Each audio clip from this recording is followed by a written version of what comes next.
વડોદરા શહેરમાં વિશ્વવિખ્યાત મહારાજા સયાજીરાવ ગાયકવાડ યુનિવર્સિટીની હેડ ઓફિસ ખાતે કોમર્સ ફેકલ્ટીના પ્રથમ વર્ષ પ્રવેશ અંદર વડોદરાના વિદ્યાર્થીઓની પ્રવેશ પરીક્ષામાં આપવા છતાં પણ ચિકાસના કંકાસને કારણે વિદ્યાર્થીઓના માર્ક્સ એડમિશન લિસ્ટમાંથી નામ ગાયબ.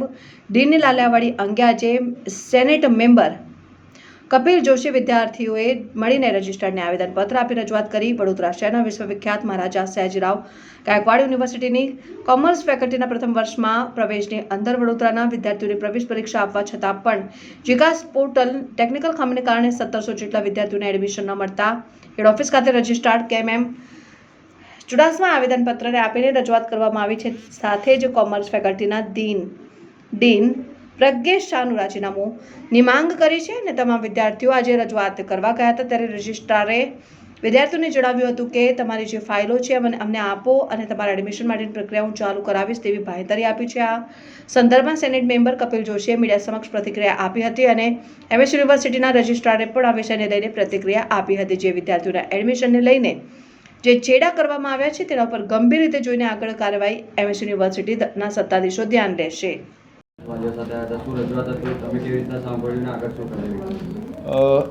મહારાજા સયાજીરાવ યુનિવર્સિટી ઓફ બરોડામાં અત્યારે એડમિશન ચાલી રહ્યા છે. જીકાસ થ્રુ આ વર્ષે પણ જે એડમિશન થઈ રહ્યા છે, ખાસ કરીને રજૂઆત એમની કોમર્સ ફેકલ્ટીના એડમિશનની હતી.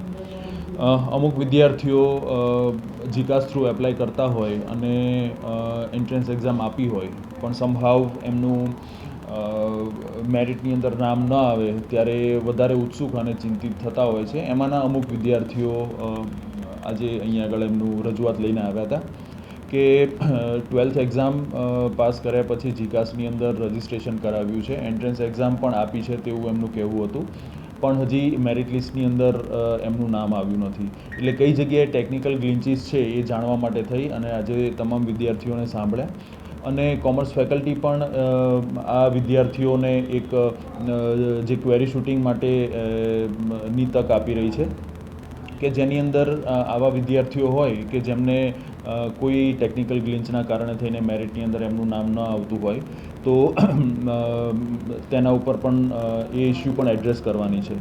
તો આ તમામ વિદ્યાર્થીઓ જે યુનિવર્સિટીમાં આવ્યા હતા તેમની પાસેથી તેમના રિલેવન્ટ ડોક્યુમેન્ટ્સ આજે મગાવવામાં આવ્યા છે અને કોમર્સ ફેકલ્ટીની અંદર એ ફાઇલ તૈયાર કરીને મોકલી આપીશું. કોમર્સ ફેકલ્ટી અત્યારે એક દિવસ આ જ કાર્ય કરી રહી છે કે આવા તમામ વિદ્યાર્થીઓ હોય તેમના સુધી પહોંચે અને તેમના ઇસ્યુને રિઝોલ્વ કરે. તો આ ફાઇલ પણ કોમર્સ ફેકલ્ટીમાં મોકલી આપીશું અને તરત જ આ બધાના વિદ્યાર્થીઓની જે ચિંતા છે એનું રિઝોલ્યુશન આવે તેનો એવો યુનિવર્સિટીનો પ્રયત્ન છે. સાહેબ, લાગે છે ત્યારે જીકાસ હોય છે ત્યારે તે વિવાદમાં થયો છે ક્યાંક ને ક્યાંક. એ જે પહેલાં જે પદ્ધતિથી એમએસના પોર્ટલથી એડમિશનની એ ચાલવી જોઈએ, ત્યાંની કોઈ રજૂઆત તમે ઉપર કરશો? જીકાસ એક એવો પ્રયત્ન છે કે વિદ્યાર્થીએ 5, 7, 10 યુનિવર્સિટીની અંદર ન જવું પડે અને સિંગલ વિન્ડો ઓપરેશનથી એક જ ફોર્મ ભરે ઇન હાઉસ એ એપ્લાય કરી શકે.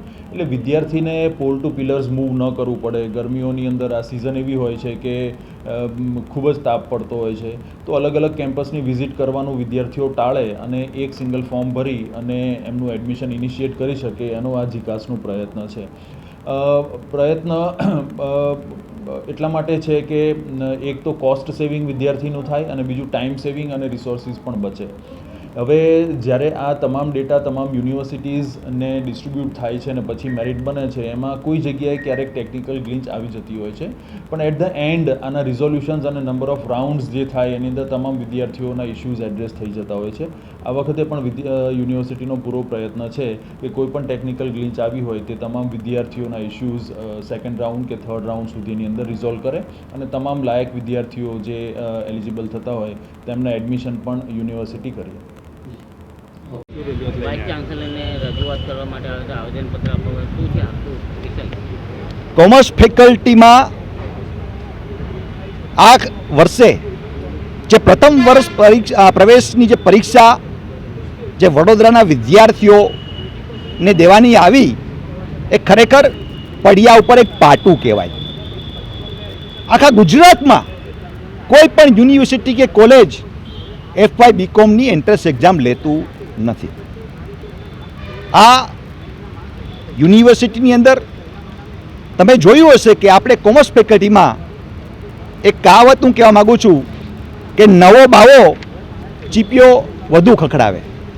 તો હાલનો જે નિમણૂક થયેલો ડીન પ્રોફેસર પ્રજ્ઞેશ શાહ એ આ પ્રવેશ પ્રક્રિયાની જે અહીંયા જે સિસ્ટમ નાખી એ ખરેખર સિસ્ટમ એક પૈસા કમાવા માટે છે અને એ સિસ્ટમ 200 રૂપિયા તમે વિચારો કે ઇન્ટરેસ્ટ ટેક્સના ઉઘરાવે, 300 રૂપિયા જીકાસવાળા ઉઘરાવે, એટલે 500 રૂપિયાનો તો ચાંદલો વિદ્યાર્થીઓને એડમિશન મળે કે ના મળે, 500 રૂપિયાનો ચાંદલો તમારે કરી જ દેવાનો.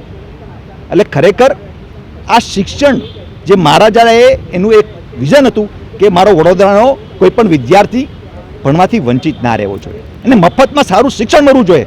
પણ હાલની પરિસ્થિતિ આ યુનિવર્સિટીનું તંત્ર કયો, આ પ્રજ્ઞેશ શાહ જેવા જે વ્હાઇટ કલર ગુંડા છે, તમે જોઈ શકો છો ટપોરી ભાષા કે અમારી પર કોઈ હાથ ઉપાડશે તો અમે બંગાળીઓ નથી પહેરી.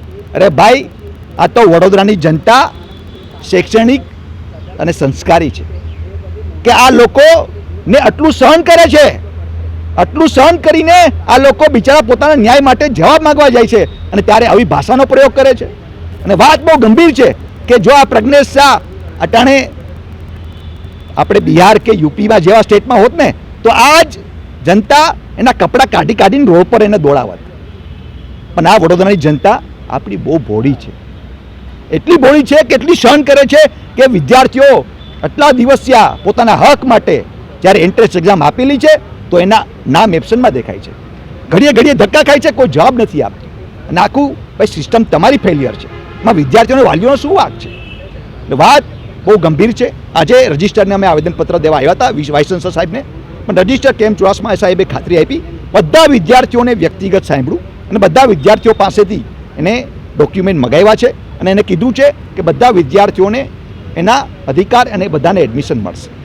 એટલે આવનાર દિવસોમાં યુનિવર્સિટીના તંત્રોને કહેવા માગું છું કે આ પ્રજ્ઞેશ શાહ જેવા વ્હાઇટ કલર ગુંડાનું રાજીનામું લઈને નાને ઘર ભેગા કરો.